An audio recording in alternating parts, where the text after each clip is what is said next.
Hi, I'm Terza. I showed up to work like any other day, doing my job, quietly, consistently. But then my own sister poured hot coffee on my lap during a company lunch, and people laughed. No one spoke up, no one stopped her, and just when I thought I'd finally disappeared completely, my husband walked in. Not just any husband, a billionaire. And within minutes, he fired everyone in that room. But that wasn't even the worst part. The real betrayal? It started way before the coffee. What if your own family spent years erasing you, one harmless moment at a time? Would you even notice until it's too late? Let me tell you what really happened. I stood in the lobby of Monroe Analytics, one hand gripping a tray of 3 coffees, the other balancing a brown paper bag of breakfast wraps that were already staining through with grease. The doors behind me slowly eased shut, leaving the damp Seattle morning behind. But the chill followed me anyway. A few people from marketing passed by without so much as a nod. One of the interns, Nick, I think, glanced up from his phone just long enough to say, "Hey, Terza, you mind grabbing a couple extra creamers next time?" No smile. No thanks. Just expected. I kept moving, because what else was I going to do? Explain to him that I was the one who wrote the predictive sales model they were using this quarter? That I had an MBA from UCLA, not a hospitality degree? That I wasn't the damn office barista? Instead, I gave him a half smile and said, "Sure thing." By the time I reached the second floor, the heat from the coffee had bled through the sleeves of my blouse, and my arm was starting to ache. I paused just long enough to shift the tray, my eyes landing on the giant framed poster above the main staircase. Marla's face. My sister. "Meet the visionary behind Monroe Analytics," the caption read. She was smiling in the photo, head tilted slightly like she always did when she was posing but pretending not to. The same smile she wore when she convinced our parents I was too sensitive as a kid. The same one she gave board members when taking credit for work she didn't do. I was already late for the Monday meeting. The boardroom was full when I stepped in. Sleek, expensive chairs arranged around the long glass table, the giant screen at the head already blinking with Marla's presentation. I placed the coffees at her seat, the bag beside them. She didn't look up, didn't thank me, she just kept talking. "And if we're serious about Q3 growth," she said, "we need to think bigger than projections. We need disruption." That was my cue. I had spent the weekend building a model that could predict regional purchasing behavior based on local weather trends. It wasn't just good. It was the kind of thing that could shift entire sales patterns. I cleared my throat. "Actually, Marla held up a hand. "Let's save the math class for later. We're not running a school here." Laughter, easy, comfortable laughter, from people who had never once asked me what I did all day. I sat down without another word. A VP, Thomas, asked, "What's Terza's role again?" Marla didn't miss a beat. "Oh, she's kind of floating support, like a utility player. She's helpful." Helpful. That word stuck in my throat like a splinter. I looked around the table, hoping someone, anyone, would glance my way. But they all either avoided my gaze or stared blankly, like I was part of the furniture. So I pulled out my notebook, the same one no one ever asked to read, and pretended to take notes while a part of me quietly broke into pieces. When the meeting wrapped, I gathered the empty cups and napkins without being asked. The room emptied quickly, everyone too eager to get back to their desks and their inboxes. I stayed a moment longer, needing space to breathe. That's when I felt it. Eyes on me. I turned and saw Lucian Draper, head of legal, standing just outside the doorway. He was older, quiet, the kind of man who said very little but watched everything. His eyes met mine. For a second, I thought he might speak. Say something. Acknowledge what he'd seen. But he just nodded once, almost imperceptibly, and walked away. Voice in my head. Of course he didn't say anything. Silence is safe. Silence keeps jobs. Later that afternoon, I stepped into the elevator just as Mallory slid in beside me. She was young, sharp, and ambitious, an intern last year, now rising fast. Not because she was better, just because she played the game better. She leaned in slightly. "Hey, I hope you don't mind, but Marla asked me to present your deck next week. She said you'd be cool with it." "Cool with it?" I blinked at her. "Sure," I said, voice even. "No problem." Mallory smiled. "Thanks. I mean, you laid all the groundwork. I'll just polish it up a bit." We rode the rest of the way in silence. That night, I stayed late. No one else was around. The building was quiet in the way only offices are after dark. Light humming from the ceiling, distant tapping from an HVAC unit that hadn't been serviced in years. I sat at my desk, staring at my own name written in the corner of my slide deck, and wondered how long it would take before even I forgot I was the one who made it. They didn't need to fire me to make me feel erased. They just stopped seeing me. The next morning, I arrived earlier than usual, thinking maybe if I beat the noise, I could reclaim a little peace before the day started chipping away again. The office was still half-lit, mostly quiet, save for the hum of vending machines and the clack of heels from someone in the marketing team arriving just after me. I headed toward the lunchroom, needing water more than caffeine this time. I passed a cluster of interns huddled near the corner booth. They weren't laughing loudly, but they were trying not to. They dispersed the second they saw me. No greetings, no guilt either. I didn't ask. I just walked over to the fridge, pulled a bottle of water, and caught a glimpse of one of their phones left face down on the table. But someone beat me to it. "Hey!" whispered Joanna from accounting. She held her phone screen low between us. "I'm not supposed to show you this, but you deserve to know." On the screen. An email thread, forwarded so many times the chain was barely readable. But what was clear, crystal clear, was the image. Me, wiping down the whiteboard in Conference B. Captioned, "When nepotism comes with a mop." Above the image, the subject line read, "Queen bee with no hive." Underneath, a reply. "At least she's good at cleaning up Marla's messes." Joanna looked at me, apologetic. "I didn't laugh," she whispered. I nodded once, said nothing, took my water, and left the room. Back at my desk, I stared out the window. The clouds were thick that morning, heavier than usual for a Seattle spring. I didn't cry. I didn't even get angry. I just sat with the weight of it, letting it settle where it always did. Deep, invisible, just below the surface. They didn't even try to hide it anymore. I wasn't just overlooked, I was a punchline. The monthly recognition meeting was that afternoon. One of those pseudo-celebrations meant to show how valued employees were. Bagels, balloons, a PowerPoint loop on the wall with smiling headshots and vague bullet points like "made an impact" or "elevated our culture." I wasn't expecting anything, but I hadn't expected this either. The slideshow clicked through each name, each shiny face. Then came the Data Innovation Award. That one stung, because it was mine. The model, my model, was highlighted for projecting market shifts based on user behavior trends. Except, under the recognition line, Mallory Penn. Not even a mention of my name, not in the corner, not in fine print, nothing. Marla stood at the front, perfectly poised, the very picture of leadership. "Our young talent is what pushes us forward," she said, gesturing toward Mallory with pride. The applause was loud, loud enough to drown out the white noise ringing in my ears. Lucien caught my eye from across the room. He didn't look away this time, but he didn't say anything either. That evening, I left the meeting early and headed toward the vending machine. I didn't need a snack. I just needed to step away. Think. Breathe. I tried to feed the machine a wrinkled dollar bill. It spat it back. I flattened it, tried again. Same result.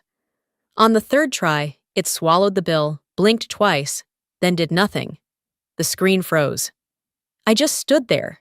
It was stupid, insignificant, a minor annoyance.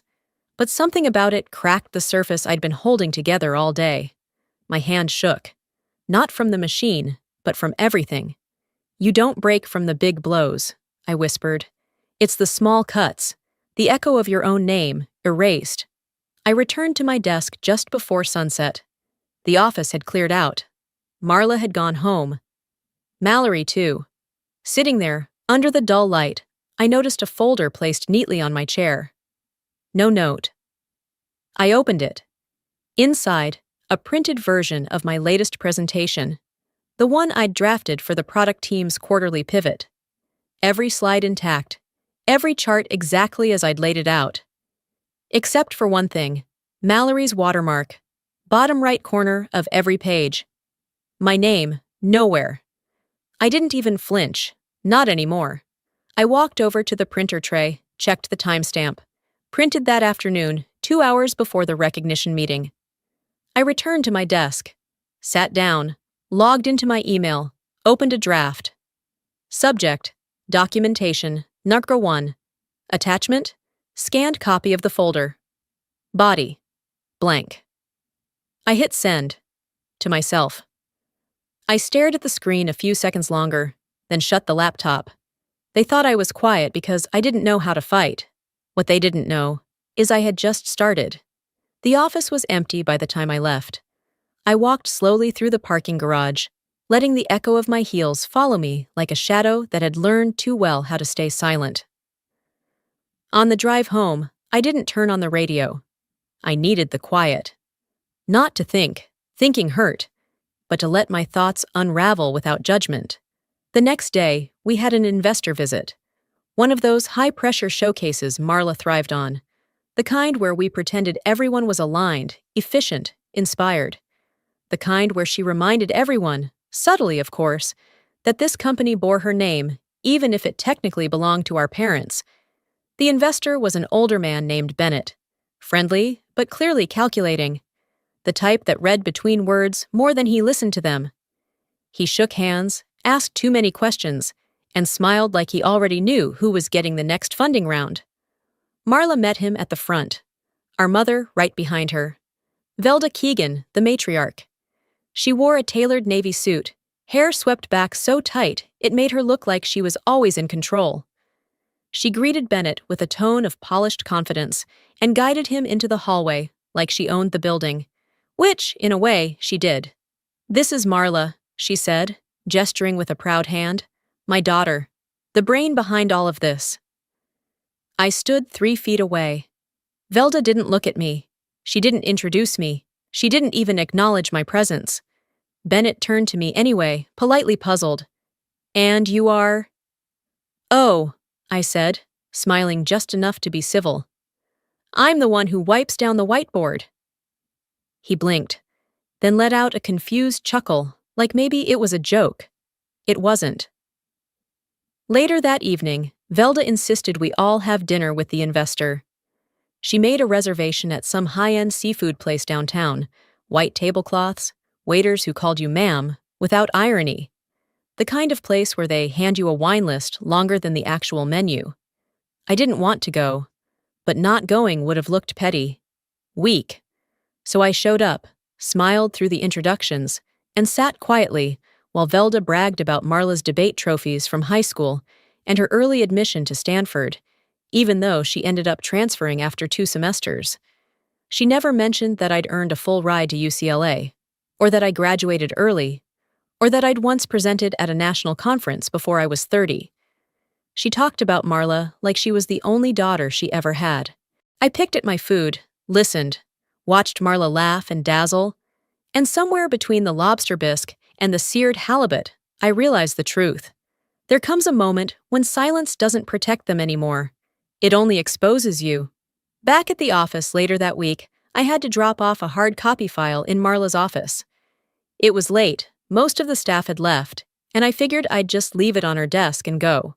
Her door was ajar. I stepped in. That's when I heard my mother's voice. "Listen," she said, her tone clipped and impatient. "You need to transition her out. Sooner, not later. People are starting to ask questions." Marla exhaled audibly. "She's not going anywhere. That's the problem." "She's too close. You know how this works. Keep her in the room, but far from the table."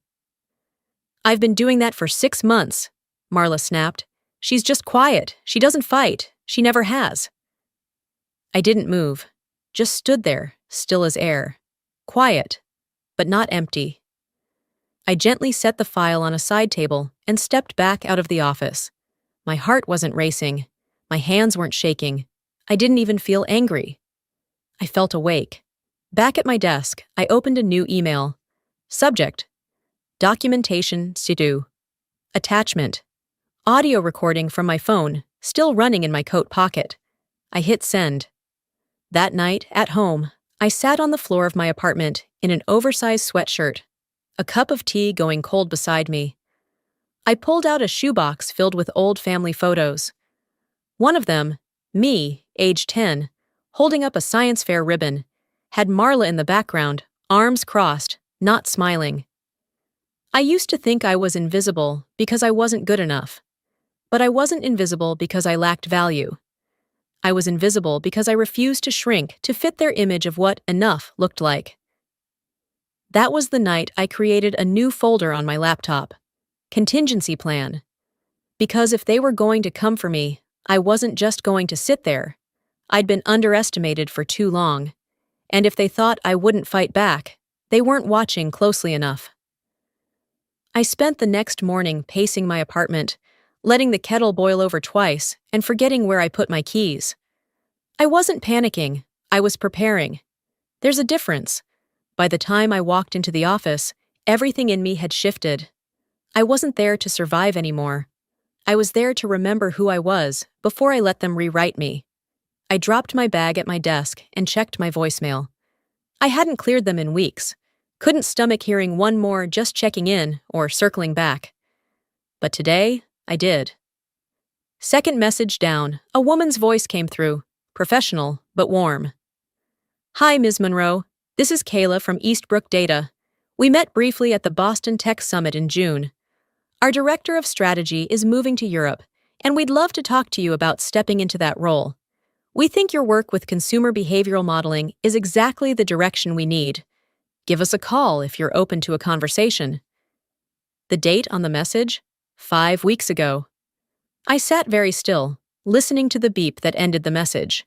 Boston, director level, a real offer, real recognition. And I had turned it down. Or worse, ignored it. Because 6 weeks ago, Marla had looked me in the eyes and said, I can't save this company without you, T. I trust you more than anyone. I thought I was helping my sister rebuild something worth saving. Turns out, I was just hammering nails into my own coffin. Later that afternoon, we had our quarterly strategy meeting. I knew what was coming, or I thought I did. The presentation was titled Predictive Models for Consumer Pulse. That was mine. My code, my project, my sweat. I watched as the screen lit up with my charts, my formulas, my structure, repackaged under a fresh title. Mallory walked to the front of the room in a pressed blouse and patent leather heels, smiling like she'd spent the last 3 months coding in the dark. She began with, I'm proud to present a predictive framework we've been building to anticipate regional consumer behavior. We? Mallory didn't even know the difference between logistic and linear regression until I explained it to her last month. And there it was. Marla standing at the back, nodding along, proud as a mother at a recital. She didn't speak until the end, then clapped twice and said, exactly what I envisioned when I hired fresh minds to shake things up. Fresh minds. I sat frozen, every cell in my body screaming, but my face stayed calm. When the meeting ended, I opened my inbox. Right on time, an automated message appeared. Subject: Thank you. Body: Great note-taking today, Tirza. Your support makes everything run smoother. Support: I walked slowly back to my desk, shut my laptop, then opened the draft folder on my desktop. Inside was the original version of the deck, the one with my name on every page, my notes in the margin, time-stamped edits saved on a cloud account I controlled. There was no denying it. No room for, maybe you misunderstood. I highlighted the entire folder and dragged it into the contingency plan, phase 2 directory.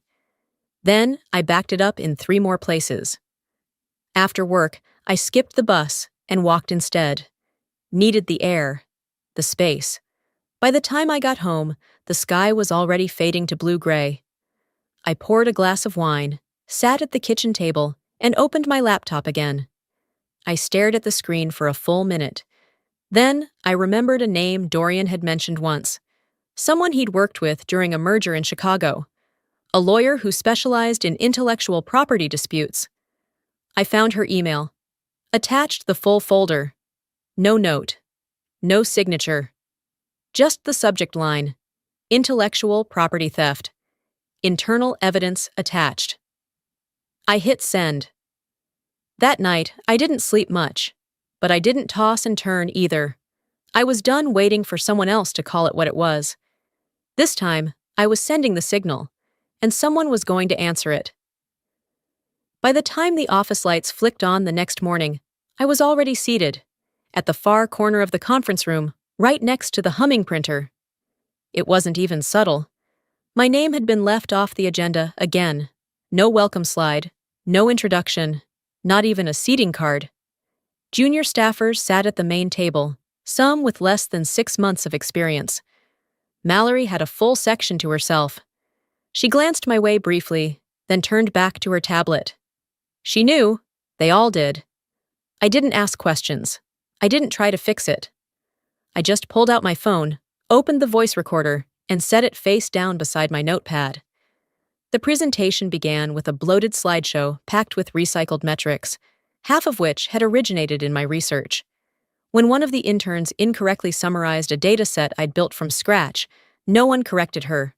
When Marla stepped in to wrap things up, she nodded toward the team like a school principal on awards day.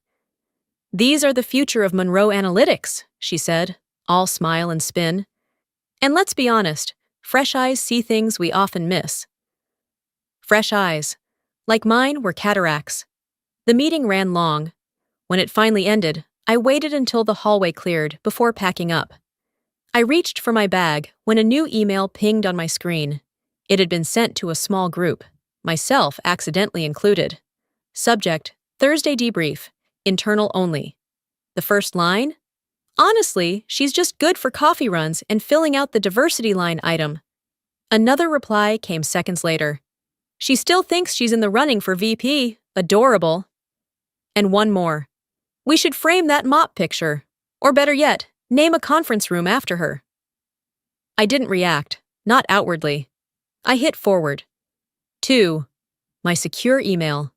Subject, documentation, Server 3. Body empty. I closed the tab, then walked calmly out of the room and into the hallway, where Marla was standing near the coffee station, chatting with Bennett, the investor. Her voice was light, performative, the way it always was when she had something to gain. She noticed me. "T, don't forget to restock the sugar packets. I think we're low again." I stepped forward, just close enough for her to hear me. "If you push again," I said, steady and quiet, "I'll push back, not like before, not silently." Her mouth curved into that practice smile she used in press photos. "Oh, come on, sis. Lighten up. It's just work." But there was a pause, barely half a second, before she spoke again. That hesitation was all I needed. Back at my desk, I opened the storage drawer and found the printed slides from last week's meeting, the ones with the wrong data Mallory had presented. I clipped a note to the top, no accusations, just corrections, and placed it in Lucian's internal mail slot. He found me an hour later. Didn't say a word. Just walked past and slipped a folded paper into the side pocket of my tote bag. Inside, a printed copy of the email chain, the same one I'd already forwarded. But it wasn't from me. Someone else had flagged it. Someone inside the circle. I stared at it for a long time, my fingers tracing the words like they might burn. They didn't. Not anymore. The hallway outside buzzed with Friday energy, casual conversations, lunch plans, weekend jokes. But something else floated in the air now. A weight, a slowness, like the room was holding its breath. Maybe it was me, maybe it was them. Because when truth lingers too long in silence, even the liars start looking over their shoulders. The next time I saw Marla, it was during the Friday investor luncheon. The kind of event where everything is staged just right. name cards, catered salad bowls, scripted toasts. Even the water had lemon slices floating like performance props. I knew better than to expect anything less than theater, but I didn't expect what came next. I was standing by the long table near the windows, quietly pouring myself a second cup of coffee. The room was buzzing with carefully curated small talk when Marla swept in, perfectly timed and perfectly dressed, 2 tall lattes in her hands. Her eyes scanned the room, then landed on me with that familiar glint I had learned not to trust. She walked toward me, smiling like it meant something, and at the very last second, tripped. The coffee cup in her right hand flew up, arced slightly, then landed squarely in my lap. The heat punched through my dress slacks before the pain even registered. "Oh no!" she gasped, voice high and sugar-coated, eyes widening. "Tirza, I'm so sorry! Still your favorite, right?" People laughed. Not everyone, but enough. A few turned away. 1 or 2 looked like they wanted to say something but didn't. My skin was burning, my thighs stung, the fabric clinging in wet patches. I didn't shout, didn't flinch. I looked her dead in the eye, smiled, just enough to confuse her, and then walked out of the room, slowly and upright, coffee soaking through every step. I went straight to the restroom, locked the stall, and stood there, breathing. 1 hand on the cold metal wall, the other resting against the scarlet stain growing on my thigh. This wasn't clumsy, it wasn't accidental. It was her final warning. But what she didn't know was, it was also mine. I changed into a pair of workout leggings I kept in my locker, cleaned up the best I could, and returned to my desk. A new email waited in my inbox. Subject line: "Congratulations, Mallory." I opened it, and there it was in bold. "Please join us in welcoming Mallory Penn to her new role as Director of Data Operations," the position I had outlined, the department I had spent months rebuilding, the workflow I had designed from scratch, handed over like a party favor. And below the announcement, a quote from Marla: "Young women like Mallory are the future of Monroe Analytics." I didn't feel betrayed anymore. I felt confirmed. It wasn't neglect. It was strategy, and I'd played right into it. Until now. I opened the encrypted folder on my personal drive. I uploaded the footage from the security camera near the elevator, full view of the spill. The angle was perfect. Her trajectory, her smirk a second before impact. Crystal clear?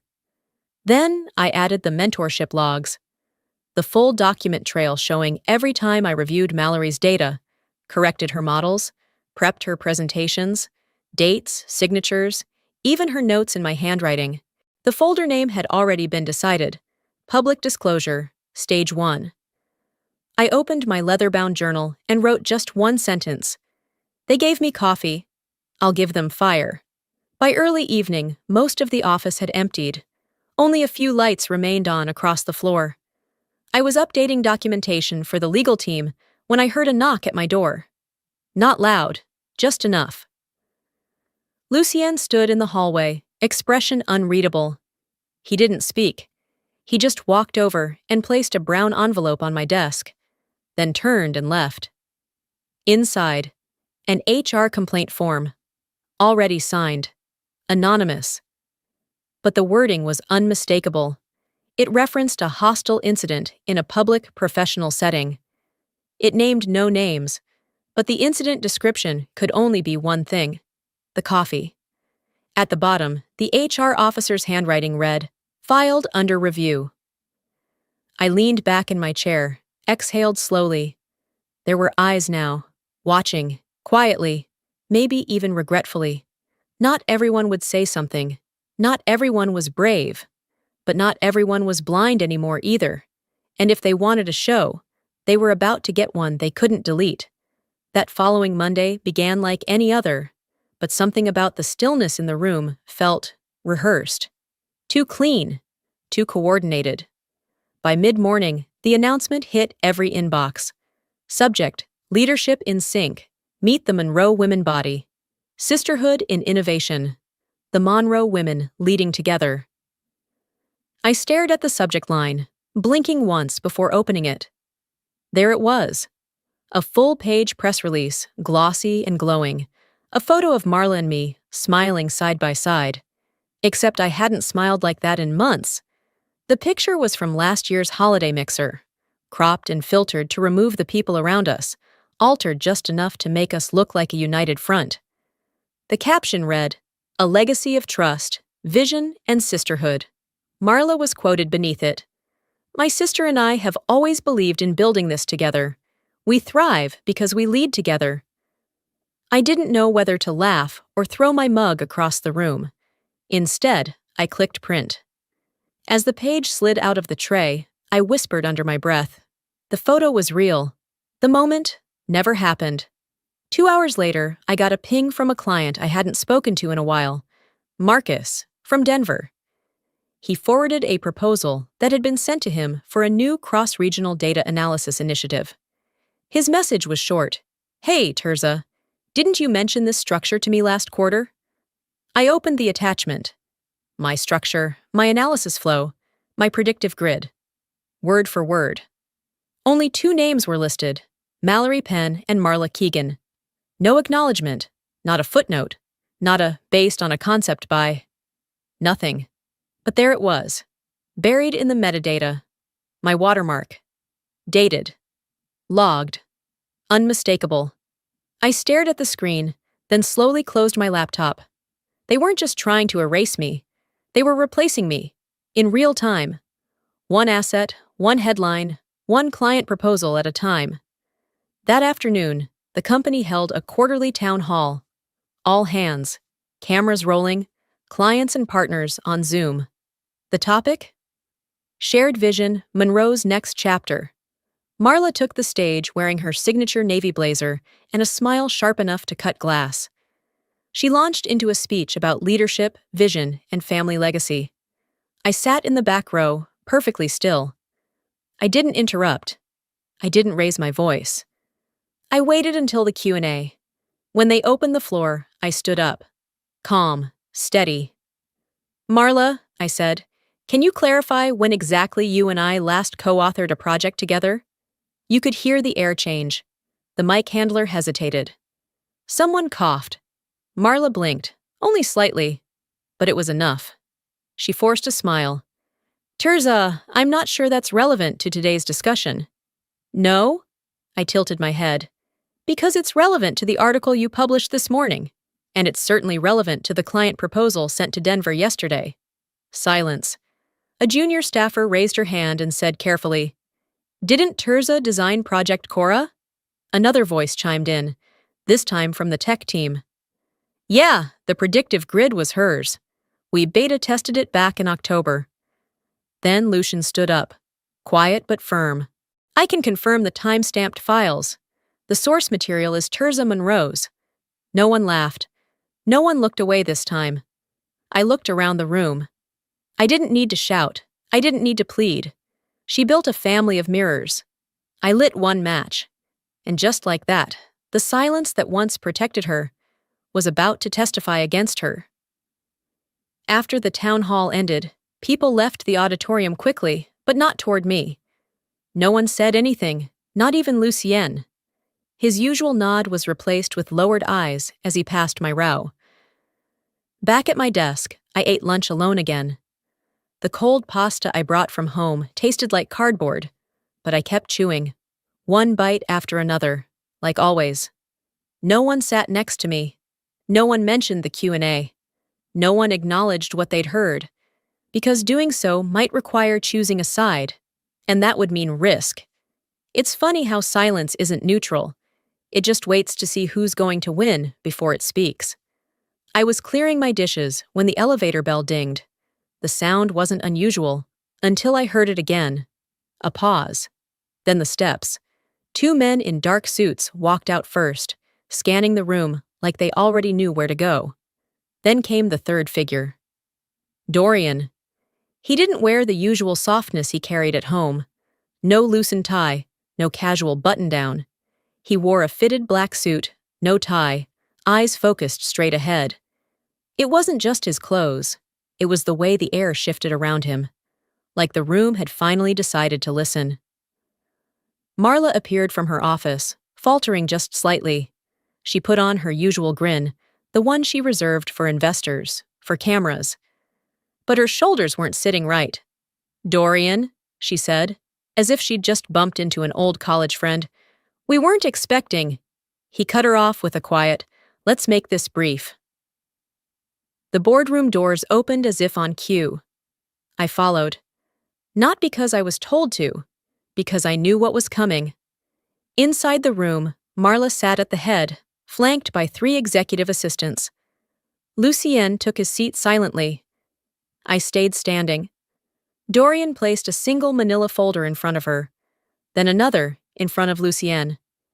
"Transfer of controlling interest," he said simply. "Effective immediately. Monroe Analytics now belongs, majority, to Wexler Holdings. It's been a quiet acquisition by design." Marla's face didn't fall. It froze. "This is a joke." Dorian remained still. "No. What's been happening in this company for the last year? That's the joke. I'm here to end it." She laughed once, sharp. "You bought us out? That's your revenge for me defending this place?" He didn't flinch. "You defended a lie. You curated a brand. You erased people." Then he turned to Lucien. "I'll be appointing interim compliance and ethics leadership, starting with a full audit of internal communications, reporting structures, and project authorship." Lucien gave a single, solid nod. Dorian looked to me next. I reached into my bag, pulled out a USB, and walked calmly to the screen at the front of the room. I plugged it in. 1 click. The first slide. A screenshot of the internal email where I was called Diversity Decor. Next, a proposal to a client with Mallory's name pasted over my model. Then, footage from the security camera showing Marla's very intentional coffee spill. And finally, a single slide with text in bold. "If silence protects the abuser, let noise redeem the truth." No music, no voiceover, just truth. Laid bare. Mallory, seated in the corner, buried her face in her hands. Lucien looked directly at Marla. "Do you have anything to say for yourself?" She blinked once, twice. "This is a hit job." "It's a correction," I said. Dorian stood. "Effective immediately, Marla Keegan is removed from her role. A review of all project leads will begin this week. Your contract is terminated, pending legal review." Marla's voice cracked. "You're doing this now? Here? In front of her?" Dorian didn't look at me when he said, "You did it to yourself. You just didn't expect anyone to say so out loud." She turned to our mother, Velda, seated at the far end of the room. Mom didn't speak. She didn't move. She stared out the window like she didn't recognize either of us. As the room emptied, one by one, I stayed behind. I wasn't done. I had one last thing to say. I waited until the last door clicked shut behind them. The boardroom was still, except for the quiet hum of the projector cooling down. I walked over and removed the USB from the port, tucking it into the inside pocket of my blazer, like I'd done it 100 times before. I didn't need to say anything more. But I did.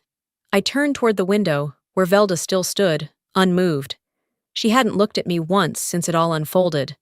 Her reflection on the glass was sharper than her presence in the room. I stepped closer, enough for her to hear. "You said once I was too soft to survive this world," I said, calm, not bitter. "Turns out, I was just quiet enough to outlast it." She blinked slowly. "You look more like your father these days." I nodded. "He always said truth doesn't need a microphone." There was no apology. I wasn't waiting for one. Later that week, I returned to the office early, just as the cleaning crew was finishing up. The lobby looked the same, but the energy was different. Lighter. The whispers had shifted. There were no glances behind backs. Just people. Working. And breathing. Marla's nameplate had been removed. Her office door repainted. Mallory had turned in her resignation, citing a need to realign with her values. I didn't stop her. I walked past the front desk, where a new framed poster now hung beside the mission statement. It featured a quote, "Mine." Silence gave me strength. but truth gave me my voice. The receptionist smiled at me, not nervously, not out of obligation, just genuinely. I nodded, continued to my office, and spent the morning reviewing proposals. Lucian and the new head of HR joined me mid-afternoon to finalize the company's first formal code of ethical collaboration. We outlined policies on author credit, project oversight, and whistleblower protection. For the first time, we were naming what no one had dared to describe before: gaslighting, sabotage, performative allyship. Lucien signed the draft, handed me a pen. "This wouldn't exist without you," he said simply. "It shouldn't have needed me," I replied, "but it does now." The next morning, a new message pinged into my inbox. Subject: "I owe you an apology. From Mallory Penn." I stared at it for a full minute before opening. She admitted she knew what was happening, that she let it happen, that she told herself she was just trying to survive, that she wasn't proud of how she stayed silent. I didn't reply. I archived the email, but I didn't delete it. A few weeks later, Velda stopped by without calling. She walked slowly through the hallway, said hello to a few people she didn't recognize anymore. She didn't ask for a tour. She didn't mention Marla. She just stood near the glass wall in my office, watching the city outside. "I came to see it," she said. "The place that changed everything." I poured her a cup of tea. No milk, no sugar. Just how she liked it. She looked around. "You run this now?" "I lead it," I corrected. She nodded. "It's cleaner, sharper." We didn't talk about what happened. There was nothing to revisit. She had made her choices. I had made mine. But as she left, she paused at the doorway. "You never needed fixing," she said. "Just space." That night, I closed my laptop for the last time that week. The new partnership paperwork was finalized. Monroe Analytics would begin sponsoring leadership scholarships for women of color pursuing degrees in data science and engineering. The first cohort had already been selected. 4 students, bright, sharp, quiet, but not invisible. As I turned off the lights and headed out, there was no applause, no spotlight, just a soft stillness that settled around me like a coat I'd sewn for myself, stitch by stitch. They called it revenge, but I never needed them to fall. I just needed room to rise. You know, I used to think being quiet meant being weak, that staying calm meant giving up. But I've learned that silence, when chosen, can be power. And sometimes the strongest move you'll ever make is to stand your ground without raising your voice. If you're watching this and you've ever felt invisible, at work, in your family, in your own story, I want you to know, you're not alone. And more importantly, you are not powerless. I didn't get here by luck. I got here by paying attention, by keeping records, by listening when no one else would, by choosing not to become like the ones who tried to erase me. And if there's anything I've learned, it's this. You don't have to destroy anyone to reclaim yourself. Just stop shrinking. So let me ask you, have you ever been in a room full of people and still felt unseen? How did you find your way back to yourself? Or maybe you're still trying? Tell me in the comments. I read every single one. And if this story touched something in you, even just a little, drop a 1 in the comments or tell me where you're watching from. If you didn't like it, I want to hear that too. Tell me why. Let's talk about it. No filters here. And if you want more stories like this, raw, real, and full of the quiet power so many of us carry, don't forget to subscribe to the channel. That way, you'll never miss the next voice that finally gets to be heard.